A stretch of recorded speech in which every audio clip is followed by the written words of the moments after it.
Hey folks, I'm making another of these sort of wooden pipe stem pipes because the last one was very popular. Plus, I built that jig and everything. You can refer to the last couple of videos in my Jerky Bee Make Stuff playlist to see how I bent this. This is my second one, and you guys can see this one split. Right? It's a pretty bad split. This thing from this side it doesn't look bad. You can barely see it there. But yeah, this section split. It was fine when I bent it, and then as it dried, well, actually, after I took it out of the jig, it just started splitting and it kept going. I'm going to see if I can make this a much thinner stem, maybe, and, sand that out with my 1-inch belt sander. But I'm a little concerned that the stem may be unusable. And that's life, right? A lot of them don't turn out. Okay, I'm going to work over here at the sander. Got to move the camera out of the way. We'll see what we can do.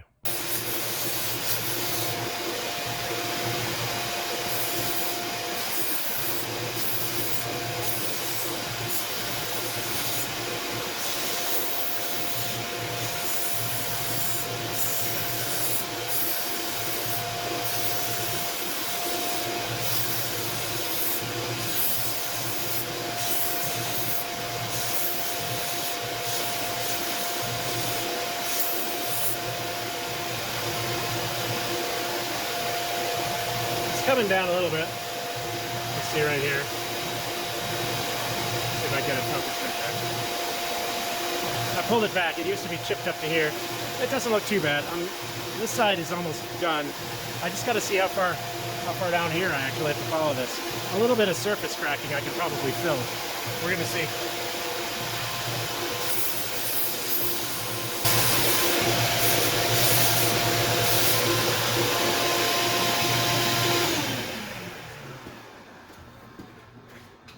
All right, I was able to do it. I was a little afraid that I would. There's maybe a tiny little bit right there left. Can take that off. Clearly, I'll have to retaper this. It's a lot flatter down. It's fatter here because I started where the chip was. But overall, I saved that. So it'll be a little bit more svelte.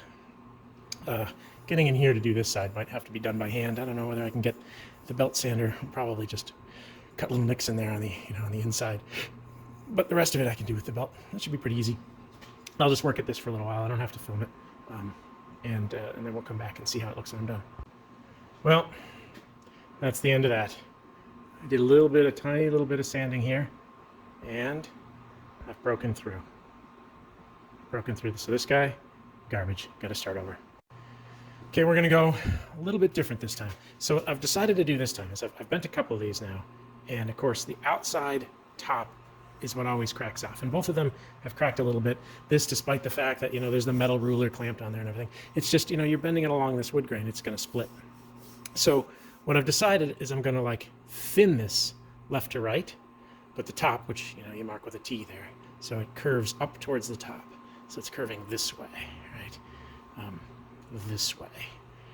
I'm going to leave it thicker this way, so it's oblong. It's taller this way than it is wide, and that way when it snaps, when a little bit of the grain pops off here, that's fine. I'll sand it off. I'll design it to be thicker to begin with. It should be a little bit harder to bend at this thickness, but it shouldn't be too bad.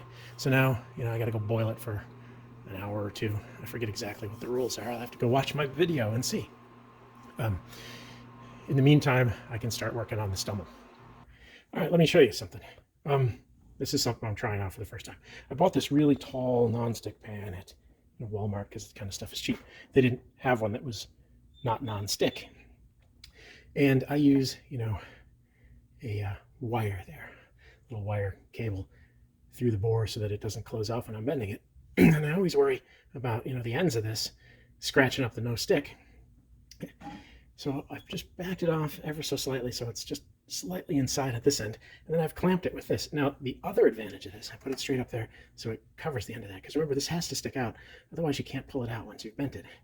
With this little clamp here, that clamp is also heavy enough, it's heavy enough that it keeps the wood from floating. So get yourself a little clamp like this. And I don't know whether I don't think that the powder coating should boil off, but who knows? That could be a really cheap clamp for all I know. That might be paint, but I don't care. Those clamps are like 99 cents.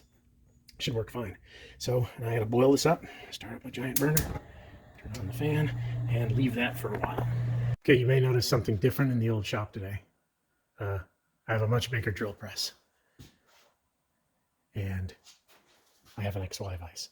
This thanks to Yogi. Yogi, bought a bunch of new machine tools and had to get rid of some of his old stuff, so I managed to pick up a nice American-built Delta drill press and an XY vise that weighs like 20 pounds for a very good price. So I've marked out, I'm going to drill the chamber here, and I'm going to drill the air bore here. I've marked the line down. I'm going 1 3/4 inches in.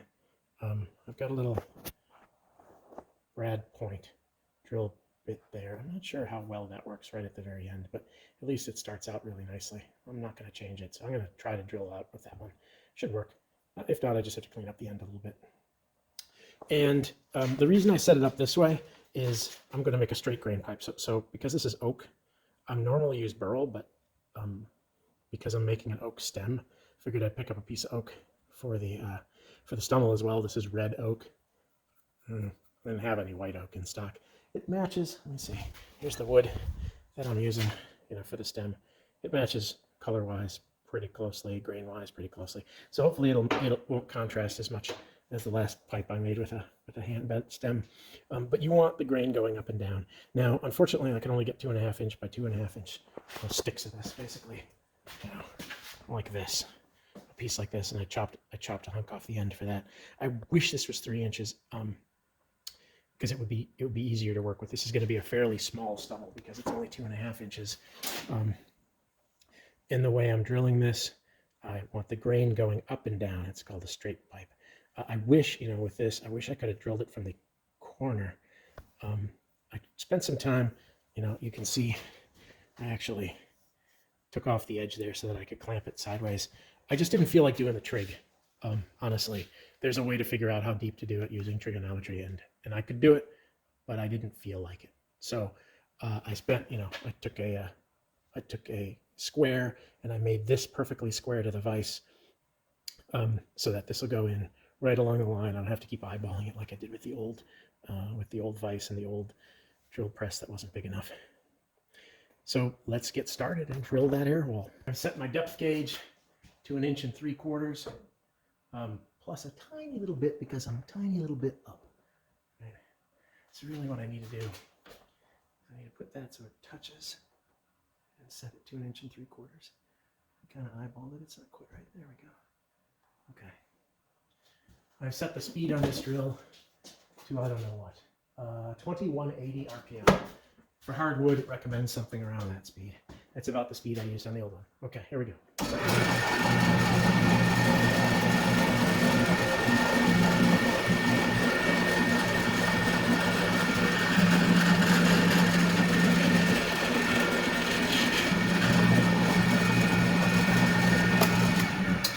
Okay, I'm just going to use this 1/2 inch spade bit that hasn't been ground off into the semicircle or into the curve to get it started. I've used a center punch there. I'm just going to drill in a little bit, get this going so that the other bit doesn't chatter around too much.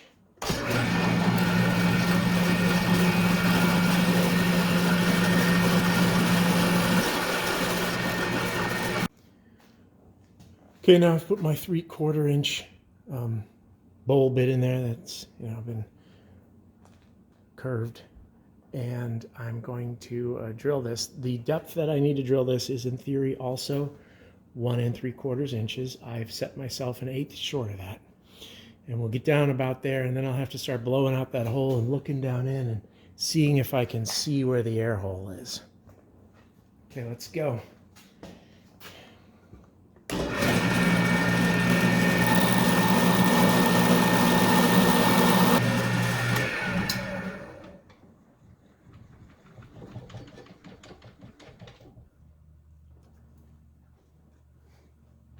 I don't see it, but it must be there. Yeah, I can feel it.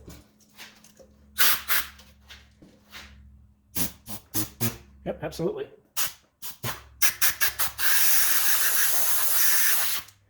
One hit. Let's see what it looks like. Oh, right on. Oh, camera's covered in dust. Let us see here. I need a camera. I need a flashlight. Huh?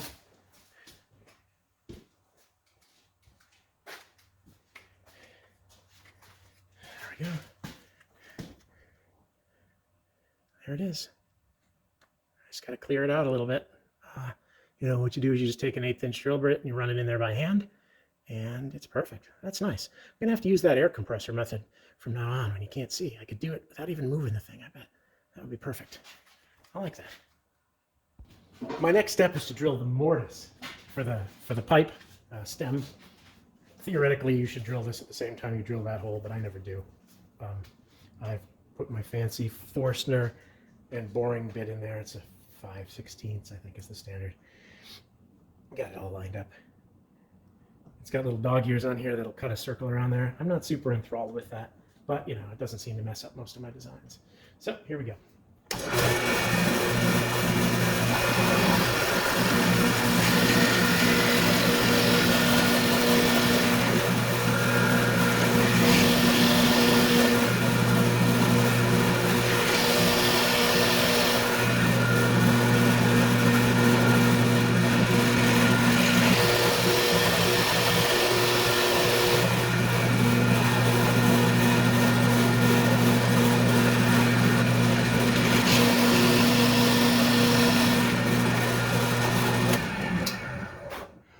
Smoked it a little bit. I'll probably have to take that off. I'm going to fix that.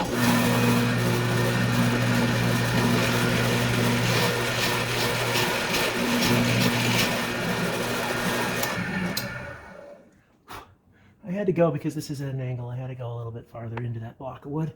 I've set this depth from flat surface to shoulder at about 3/8. I'll put a 1/2 inch tenon on the stem and then hand fit it. Okay. Now it's the carving time, except that it is time to bend the new stem. Okay, I should say, because now 2 people have yelled at me that were standing behind me. I did put my finger in there to feel the surface while this was running, and that's a terrible safety violation. I'm an incredibly clumsy person, and I hurt myself all the time, so you should not, you know, follow what I'm doing and assume that that's any kind of safe thing to do. I am very unsafe. Normally I only deal with teeny tiny little power tools, so it's not a big deal. Now that I've upgraded to this big monster drill press, I probably need to worry even more about safety. So I apologize to all my fans for the safety violation. Okay, I'm putting my gloves on because I'm going to burn myself otherwise, I'm sure of it, because that's the way I am. I marked the top, which is that way. This is going to go like this. Oh gosh, it's too far away, isn't it? Let's see. We're going to see. Maybe my metal ruler thing. Oh, that fits actually. That's nice. Okay, I just have to get this clamp off of here because it's in the way. Just came out of boiling water, so it's hot. Make sure that's there. Good. Get it the right way.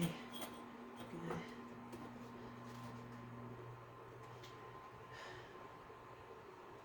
Let's see. C-clamp goes here.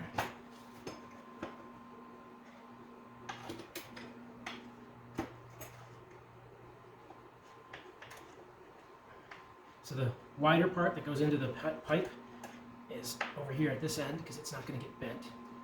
And then start to bend, I don't know, a little bit around halfway up. Right about there. Let's get this on here nice and tight. Start to pop out.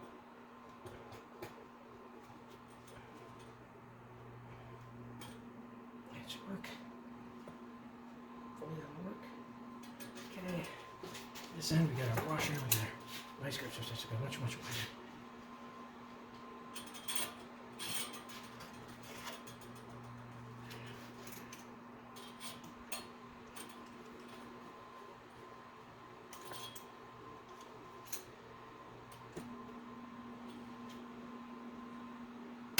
Good.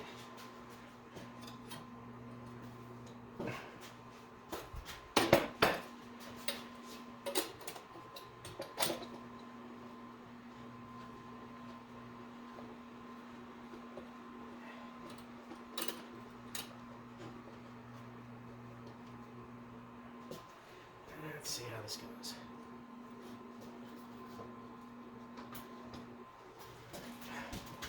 It's quite a bit thicker than it used to be. So.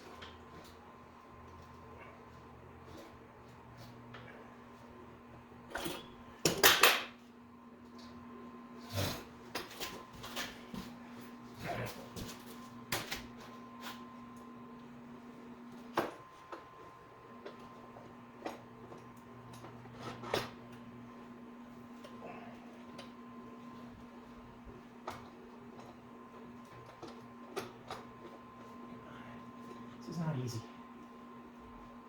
I've only done it twice. Only once successfully.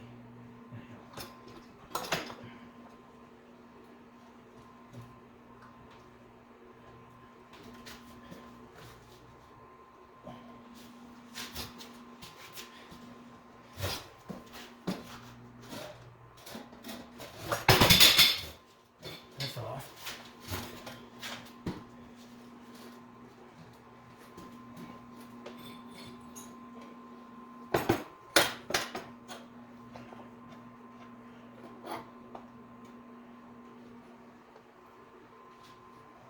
This bar clamp actually, the screw on it, is pretty good for helping you bend.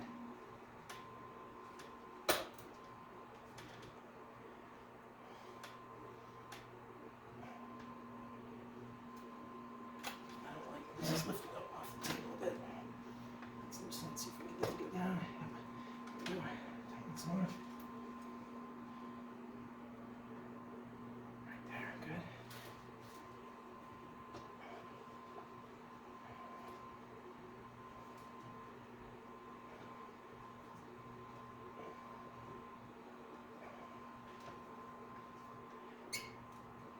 Okay, that's the end of my little post. So that's as far as that's going to bend. Now I can just crank it a little bit like this. Gotta scooch it farther down. Scooch, scooch. Scooch. Make sure it stays down on the table. There we go. And right about there, that looks good. And you can see it's come off right here. And it's starting to split. Which is okay, because I have left enough of that, but I'm not happy about that. I guess I should have got a second bar clamp to do this on. I'm supposed to try to do it with just one.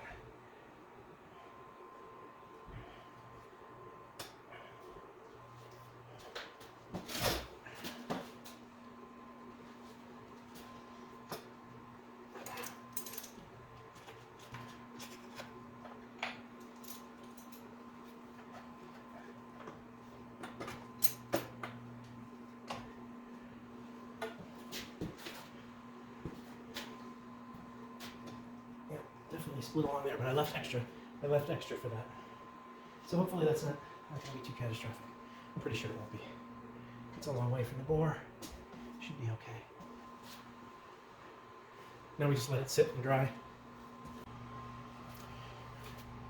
Well, now I'm just going to rough cut. I've drawn a circle here.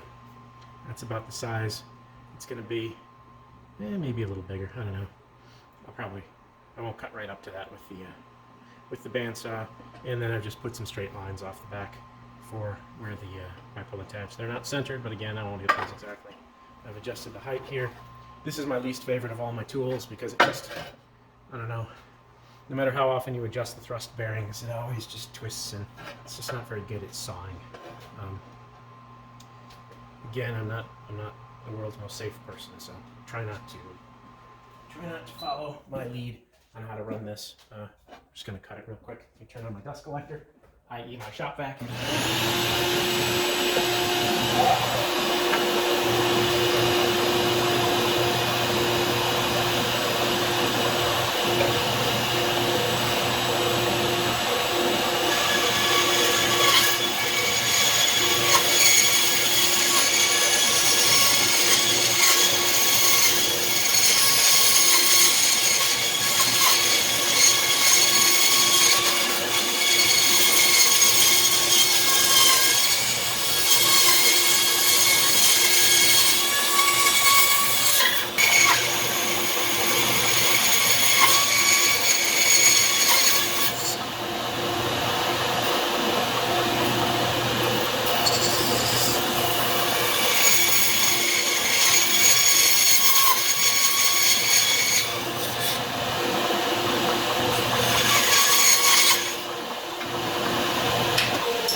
Actually, I can bring this right to the edge of this chamfer area.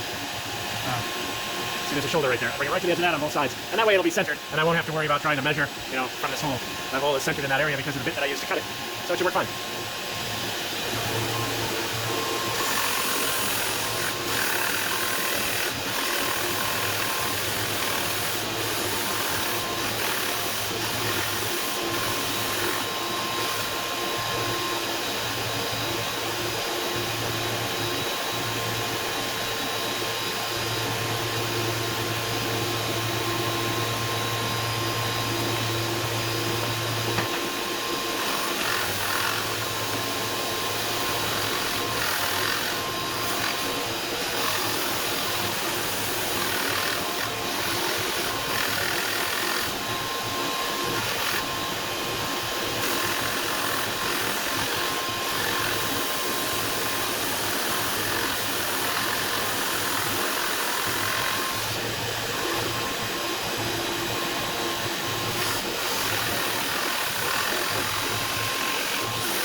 Got a long way.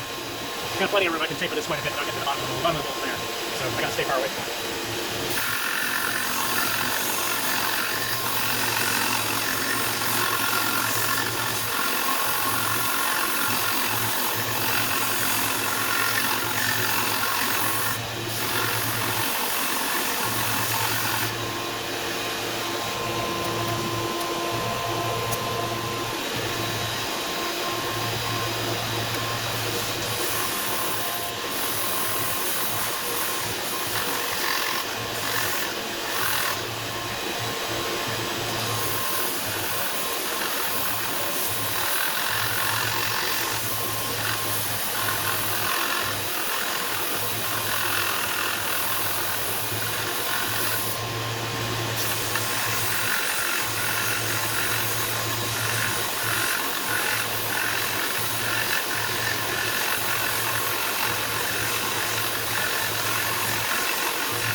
This guy's probably a little bit too deep, so I'll end up taking some of the top off, which will be fine.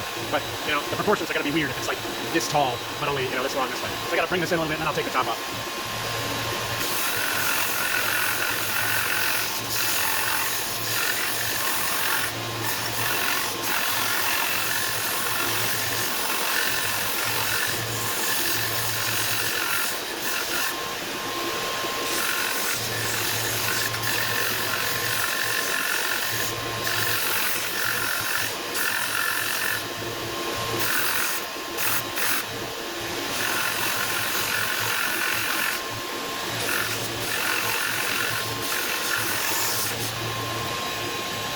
And I've said this before, you know, I want this to come almost to a point at the bottom. I've said before, you don't want to just like say, okay, this is the center, I'm going to take this side off till I hit that point, and I'm going to take this side off. You got to work your way into it, just in case you don't like how it's coming out. But I found, you know, you'll always guess wrong if you try to go too far on one side. It's hard to make it round. So, see, it's kind of oval right now, but I'm still working on it. So I'm going to slowly taper it in.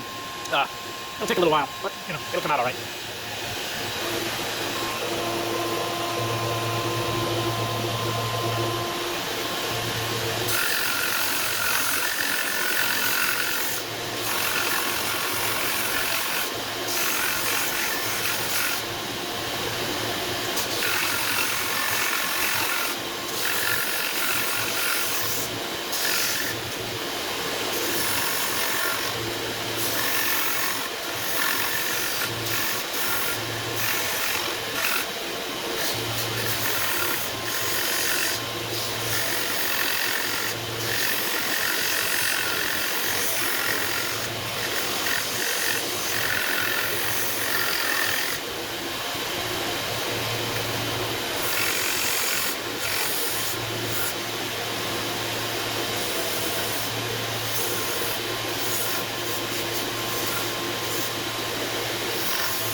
coming along. I've got some, this is the problem with the belt sanders. It puts these little grooves in here. You gotta be really careful with these because these are impossible to get out. I mean, you have to grind away for a long time to get those out. So you really want to be careful that those don't go deeper than you want to go, or you're gonna spend a lot of time with your Dremel. And you tend to get them, you know, on the sides here where this curved area is coming into this straight stem. I'm not quite to a point at the bottom. It's not gonna be perfectly a point because, you know, it's gotta sit in your hand, and a point isn't super comfortable. You can see I accidentally went a little too far there, but that's all right. I haven't fit the stem yet, so that'll all round out when I get the stem fit. Should be okay. I'll just keep going here.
Right, that's about the best I'm going to do with the belt sander. Again, I still have to take the top off. I guess I can do that with the belt sander also. But that's the shape I'm going for. You see, it's not quite a point at the bottom; it's rounded, but it's like an egg, I guess. Fits in your hand nicely. I have some work to do here on this part, and you know, around here. All this around the stem, where the stem fits, has to be done with the Dremel. There's just no way to do that with a belt sander. You can't get in there with the right angles without making a ton of these super deep gouges, which are difficult to deal with. You saw me using the slack part of the belt. I talk about that in every video. Right, that's how you make curves. Because this has a backing plate that makes straight lines. So if you know you want to square that up at the beginning, I squared that all up. But mostly you want curves. I wish this had a little more space there. I have to get a bigger one someday when I buy a workshop. All right, now I'm going to put away that and get out. I'll probably leave that out. Time to get out the Dremels. Pause. I've loaded my Dremel up here with a Cutzall coarse burr tool. It's the cone one. I'm going to try to sort of cut down in here with that without gouging into this part too much. I'm not sure what speed to use. I've never carved oak before. We're going to learn it as we go. I start out slow, 2,000 RPM. We'll work up if that's too slow.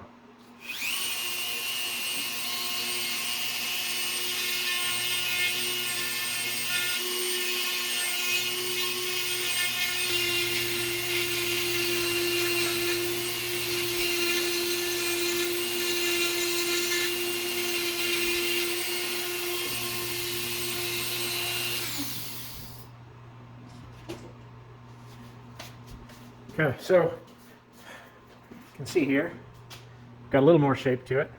This is going to take a really long time. Now that Cutzall coarse burr tool takes a lot of material off, but it leaves a lot of scratches. So, you know, it's good for rough cut. I still have to figure out how to deal with this scratch. I think I'm going to take my Dremel barrel cutter.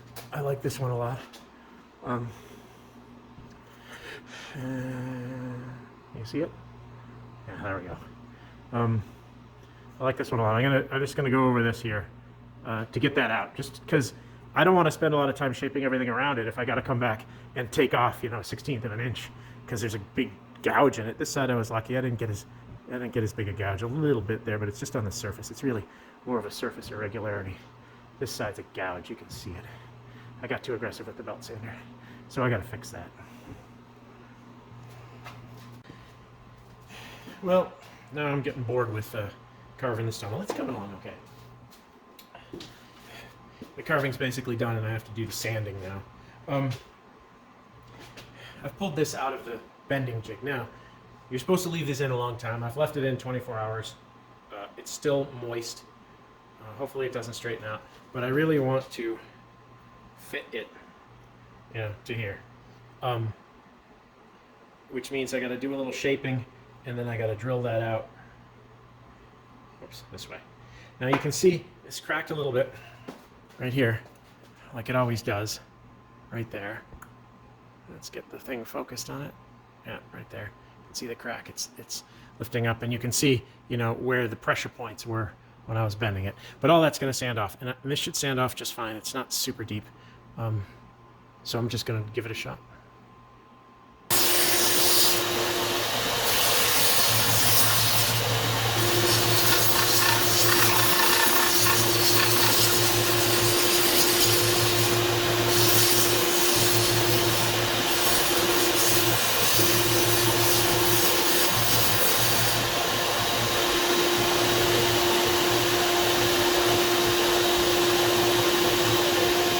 Okay, crack is gone.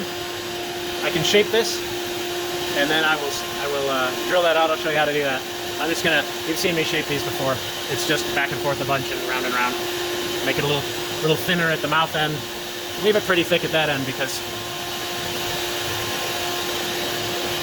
you know, there's certainly extra, but I want to get that on there before I shape that down so that there's not a lot extra. Okay, I've clamped my stem in. Let's back up a little bit so you can see. I've had to swing this off, the table off to the side so that the stem can hang down below. I've had to switch to this other vise because it's got a hole in the center. The XY vise, unfortunately, has too many screws through there, so you can't hang stuff down through the center. I've got my block of wood here with little V-grooves in it. None of them are big enough for this stem, but I checked and it's quite vertical, so I'm good there. I've clamped it down so it doesn't move, and I've got my little mortise drilling and flattening thing there, and I'm going to put Delrin rods inside here. I like to do the Delrin rod trick now with a wooden stem. That's pretty much all you can do. I do it even with the vulcanite stems these days. It's just so much easier. So I'm all set here. I just got to drill that, and hopefully it doesn't fly apart.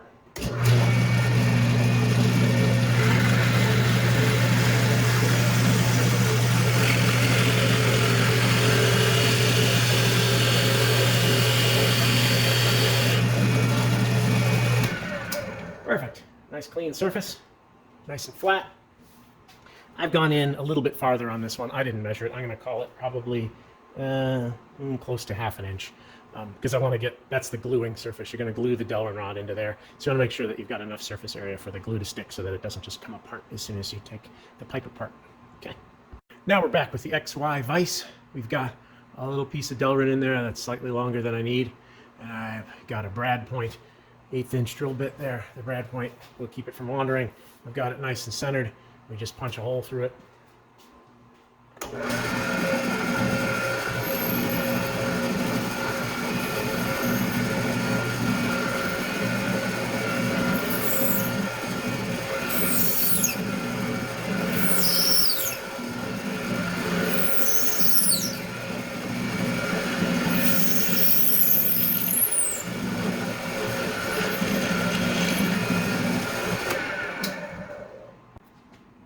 All right, so we're almost ready to glue this. Now, one thing you're going to do, you got to check how deep that goes in, and then you got to scratch the living heck out of it. I don't know if you can see. This is 80 grit sandpaper right on the edge, and I just go back and forth and around because it's got to be very scratched. Otherwise, the epoxy won't stick to it. Because Delrin, you know, it's one of these things. I wish this would focus. I'll bring it over here. There we go. Maybe that'll focus. Put my hand behind it. Focus on my hand. What the heck? I'll make it focus on, there we go. There we go. So I scratched the heck out of it. I also chamfered the edges a little bit, meaning I just took the corner off. And then I used a countersink bit to countersink that slightly. I just did that by hand. You just sort of twirl it in there by hand. It's a 1/4 inch countersink. And that way, if it doesn't perfectly line up, you don't get a massive amount of, you don't get the two holes, you know, offset like this. You get a cone. Hopefully you don't get too much swirl in there. But that's something I learned from YouTube. All right, now I'm going to mix up some epoxy. It's just regular old 2-part epoxy. You want one that's pretty high temperature, but it's all goopy and it's boring to watch. So remember, you put a pipe cleaner through here and into that hole, because you don't want to fill your air hole with epoxy. You just want the epoxy on the outside here, but when you swoosh it in there, it's going to goosh a bit. So I wiped it off. There's going to be a little bit here. I don't mind. It's going to seal the end because it gushes out, and then you wipe it off and it gets on this end here. That's fine. Seals it. Push it in there. If this was like a 24-hour setting epoxy, then I'd have to wait a really long time and maybe put it in a vise or something with pressure on that. All I'm doing here is I move this in and out a bit. You don't want to let that harden in there. Seems to be okay. And this is actually, it sets in, it has a 5-minute working time. I think it sets firmly, it's done, it's cured in an hour. So this is a 5-minute epoxy. And I've had good luck with this. Okay, I can pop that out because the epoxy's not going to go anywhere now. It's been a little bit.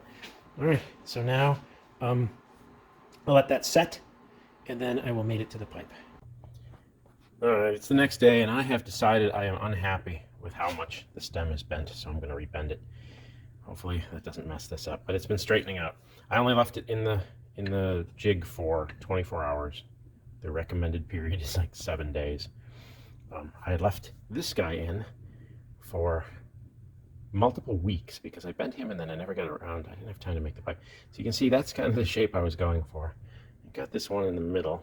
It's also quite a bit thicker because that one I broke.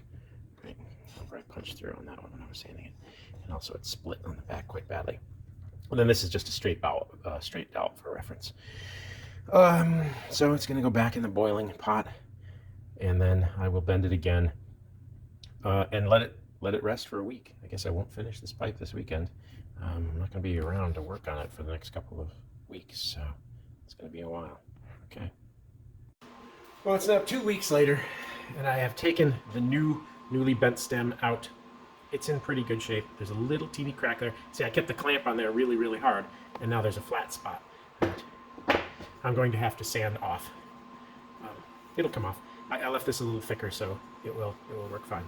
I'm not happy with the way the stummel has come out, so I've decided to start over.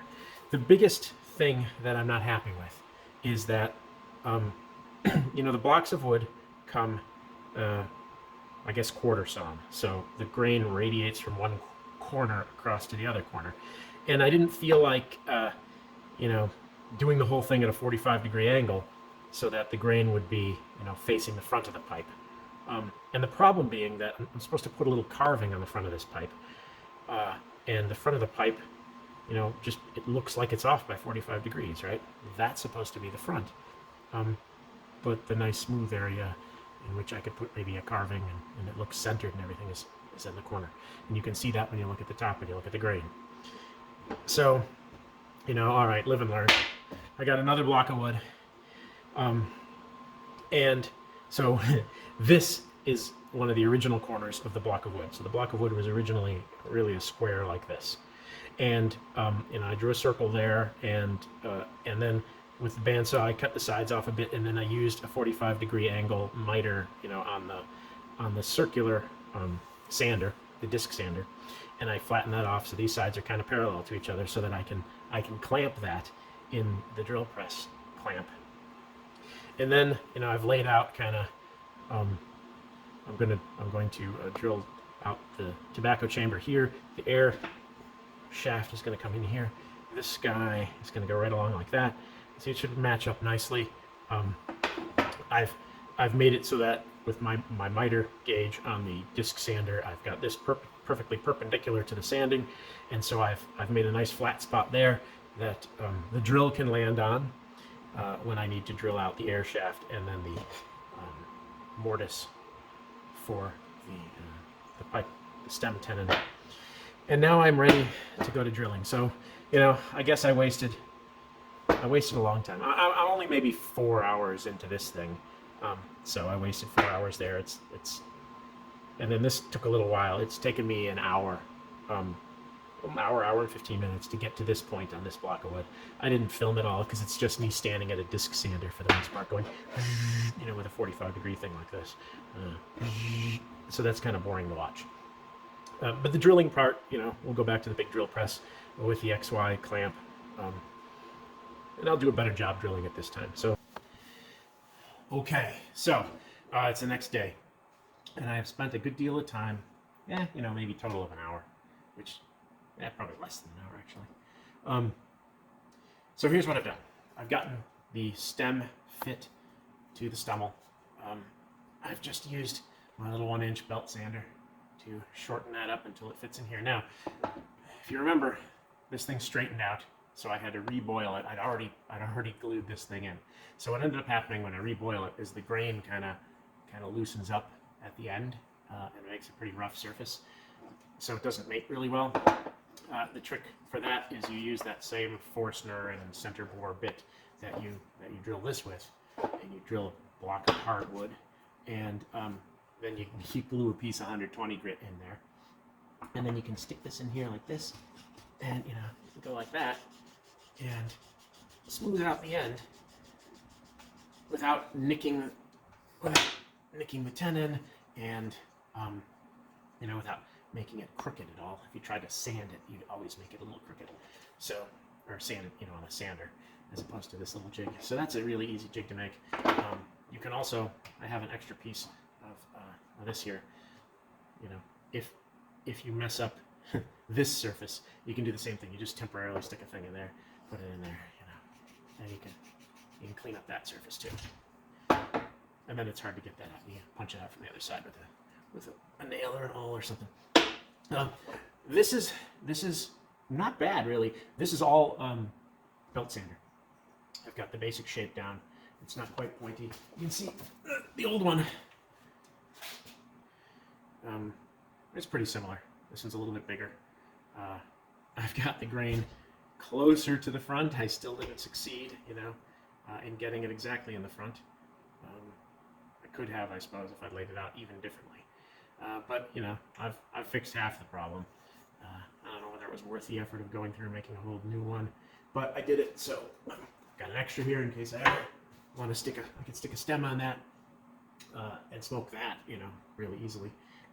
It just wouldn't look as pretty. This one's a gift, so I'm trying to make it look a little prettier. They're all gifts, really. I only have 4 pipes that I've made myself, of which none of them are particularly good. They're mostly, rejects and learning pipes and stuff. So now onto the Dremels. These burr bits, maybe I'll use. They just leave so many scratches. I don't know. The problem with these cutting bits, normally they're great on briar. What I found is if you're, say the grain is running like this, if you're using, say, this barrel cutter, if you're running it this way, it works well.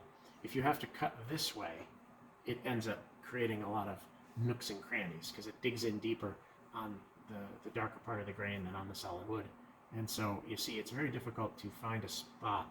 I guess if we were just going vertical like this, it would be okay. I had a real hard time. Here we basically have to go this way. I did this on the other one. It's tough because I need a curve that goes this way, which means I really want to run this like this. But if I run it like this, then I get these nooks and crannies. And so maybe I have to use the round one and kind of run it like this. I'm not really sure what to do. I'll figure it out as I go. Oak is not an ideal thing to carve into this shape. That's what I'll say. Briar is much easier to deal with. All right, on to the Dremel tool. All right, 2-3 hours later. I'm not sure exactly. And I've done a lot of sanding. I've used this, mostly I used this Dremel bit. I didn't use any of these. And I used that roundish cutter to cut around here to get a nice shape there.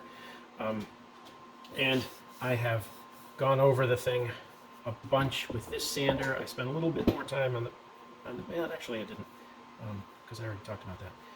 But this little, with 120 grit on this multi-tool kind of sander, a finger sander, works pretty well. I've buzzed out the inside of this so that it's smooth again. Mostly, there's a little ridge right there I gotta get. This little tiny drum sander has been very useful shaping in here. I've got the stem mated up really nicely there. There's a tiny little bit, it springs back. I'm not sure what to do about that. It fits really well. Might be some dust in there or something, but it fits really well. I've got it shaped. So, we're in good shape here. It is now time to move to hand sanding. And hand sanding, you know, it's probably, boy, 5 hours of hand sanding or 4 hours of hand sanding to go on this. But I've gotten out a block of wood with the oak because of the way the grain is. I talked about it before, where it you know, where the hardwood is, it doesn't sand as much as where the grain is, and so you get this sort of waviness. I have that there, and the fix for that is supposed to be to use something, you know, hard backed to go along the grain like that. So it should take out the dips. We're gonna see. Hopefully that works. It'll be a lot of work. I wish I could do it. You know, all of these kinds of sanders have a foam back, so they flex a bit, and it doesn't work real well. All right. Now I'm gonna do something I've never done before, which is I'm gonna do a pre-treatment with black, and I'm gonna try to do this with sort of a 50-50 mixture of black and isopropyl alcohol, because I'm just trying to do like a little wash to accentuate the grain. I'll show you that in a second. I've got a sample here. So if you see on this side here, I did it first with black, and then I went over it with my saddle tan. And on this side here, I didn't. And you can really see the grain a lot more here. Now I did this with solid black. It was really hard. I had to sand it a bunch to get it to you know, not cover the whole thing with black. So I'm going to try this 50-50 dilution. I'm using a little pipette here, and this is an alcohol-based stain. So, you know, cutting it with alcohol is what you would want to do. Whoops, I splattered. That's bad. Probably got it on the pipe. I did. Okay.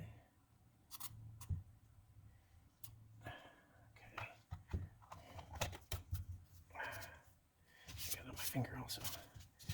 A little teeny splatter right there. Take a little alcohol and rub that off.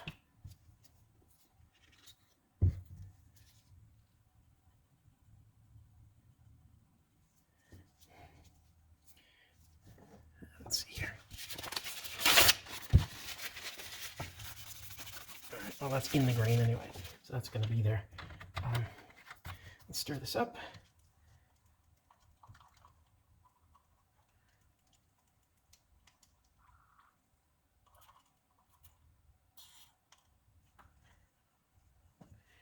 I'm going to put this on with, you know, my favorite applicator. Just kind of get a little thin coating on here.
All right, I gotta let that dry for a bit, and got a lot of stain left over. And then I'm going to rub it down with rubbing alcohol to try to take as much off as possible from the surface. It's going to soak into the grain, right? So this is just going to highlight the grain like we saw here. Right? It's going to make that grain darker as opposed to not doing anything. I've got a, oh, here's my practice stummel here. Did it here too. This one I didn't sand enough first, so it kind of looks kind of, you can see all the sanding, you know, scratches from not being sanded. And then I tried carving here. I don't know. I'm afraid that might just destroy the pipe, but we're gonna have to see if I get up the nerve to carve. I came back and, well, first I stained it black, and I didn't like the way it looked. So then I went over the black with green paint, and now it's sort of green and black. It looks weird. And I ran it through the polishing machine to see if the polishing machine would just take the paint off. It doesn't. So we'll see how that goes. All right, let's let this dry. All right, so here's now what it looks like after a good wipe down with isopropyl alcohol. You can see that it's still pretty black everywhere. You can see the grain now is darker.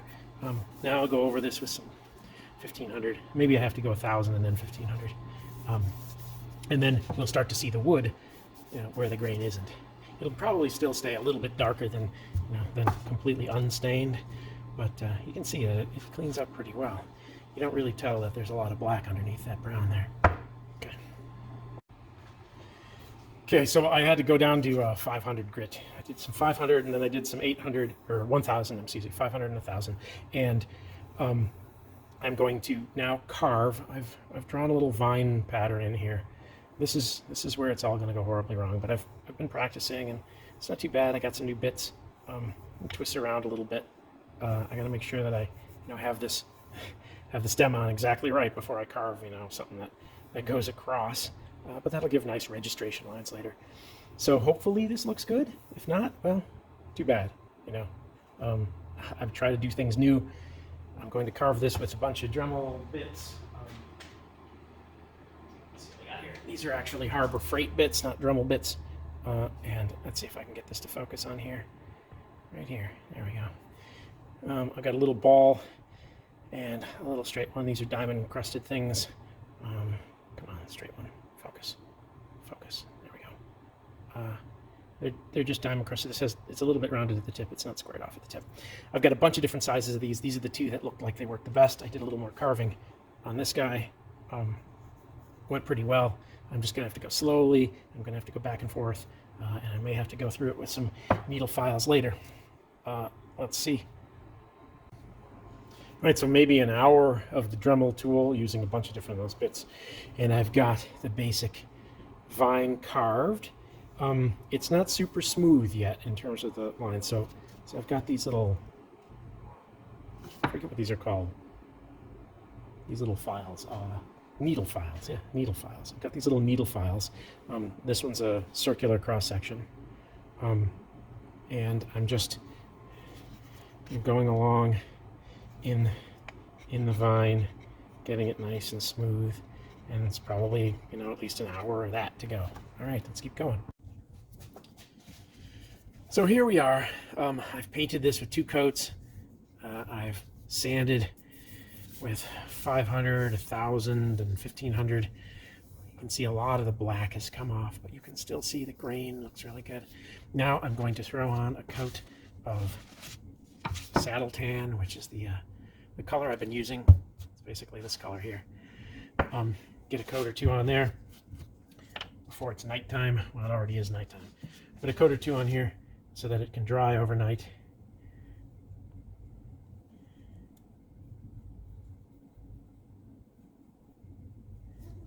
And then in the morning, I'll be able to buff it.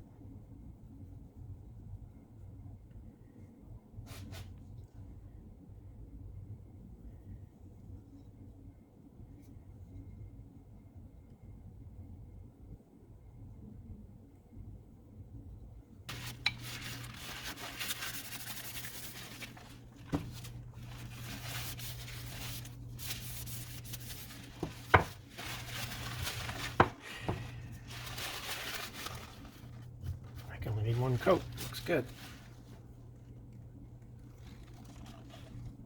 Looks pretty good. I'll let that dry overnight, and tomorrow we'll buff it. All right, and there we have it, folks. I've now polished it and put a couple of coats of carnauba wax on it, and it looks pretty good. I don't know that I'm a real good wood carver, but this is the sort of traditional oak furniture look to it. I got the finish just right. You can see the grain. You don't really see that the thing used to be completely black. It's a little darker on the rim like I expected. And the end grain here is dark on the bottom. Gives it kind of a cool look, right? Like down there on the bottom where your hand goes, it's a little darker. I like it. This is my 13th pipe, or I like to say it's both my 13th and my 14th pipe, because as you saw in the video, I ruined that stem by sanding through it. I tested a little wood filler here to see if if it held the stain, because I used a tiny bit of wood filler on this guy. I'm not going to show you where because you can't see it at all. And actually, I didn't even bother to stain that. Yeah, whatever. And here is the stummel. There's nothing wrong with the stummel other than that I've kind of messed it up by practice carving and trying a couple different finishes on it. Yeah, I'll finish this into a pipe for myself sometime. I'll just put a regular vulcanite stem on it as opposed to bending a stem. That's a giant pain in the butt. I don't know how many more of these I got in me before I give up on it. The failure rate is just so high. But there it is. I'm going to call this pipe the Divine pipe because it's got divine on it. All right. Thanks, everyone, and we'll see you back for pipe 14.